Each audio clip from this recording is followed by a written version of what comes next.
بسم الله الرحمن الرحيم marka la soo dhawaada daawadayaal han social entrepreneurship maanta waxaan idin wadaagi doonaa 8 qodob oo ku saabsan sababaha fashiliya isku day ganacsi daraasado badan oo la sameeyay ayaa waxay sheegayaan in 20% ganacsiyada cusub ay ku kacaan sanadkooda koowaad halka 30% ilaa 50% kamidina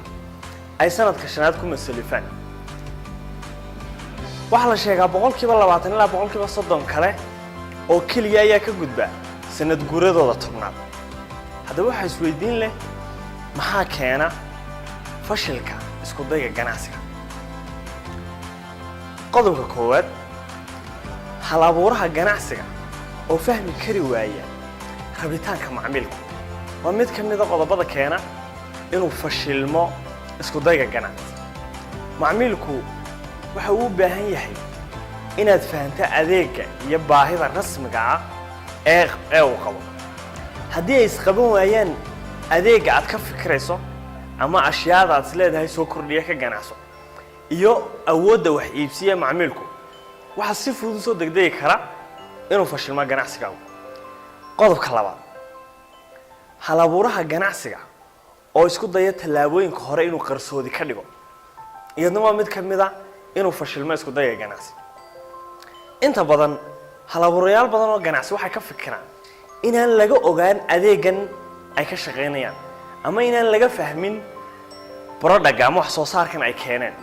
kadib si qarsoodiyo macaamilka uga iibiyaan taasi waxay keentaa inay meesha ka baxdo faalo dad tala qabeen ay ka bixin lahaayeen taasoo wax ka bedeli lahayd habka aad u sameynayso ganacsigaagu faaladaasoo aad weydaa waxay soo dedejisaa inuu ganacsigaagu fashilmo waayo mabaad helinba feedback ama falcelintii bulshada qodobka saddexaad hal abuuraha ganacsiga oo aan aqoon u lahayn sayladda ama suuqa hal abuuraha ganacsiga waxa loo baahan yahay inuu si joogto ah dabci ahaan iyo mihnad ahaanba ugu xidhnaado sayladda waayo suuqu waa maskaxda ganacsiga haddii suuqu ama baahida iyo baaxadda suuqa ka socda uu ogolaan waayo adeegaaga ama wax soo saarkaaga aad iibinaysid ka ganacsanayso waxay la mid tahay inuu gooni socod noqdo ama waxaan loo baahnay inuu noqdo ganacsigaagu taasoo soo dedejinaysa in xabaalaha loo qaado fikradaada ganacsi qodobka afraad xirfad la'aan waxa laga yaabaa dad badan markay ganacsiga bilaabayaan inay isweydiiyaan shaqaale keenso lacag wanaagsanna meesha geli kadibna dhaqaaji laakiin dib u fikir haddaad taa ku fikrayso way waxa loo baahan yahay waxaad ka ganacsanaysaa inaad xirfad u yeelato qofka kaliya ee ogsoon meesha uu u socdo iyo sida loo qabanayo ganacsigu inta uu bilowga yahay waa cidda samaysay hal abuurtay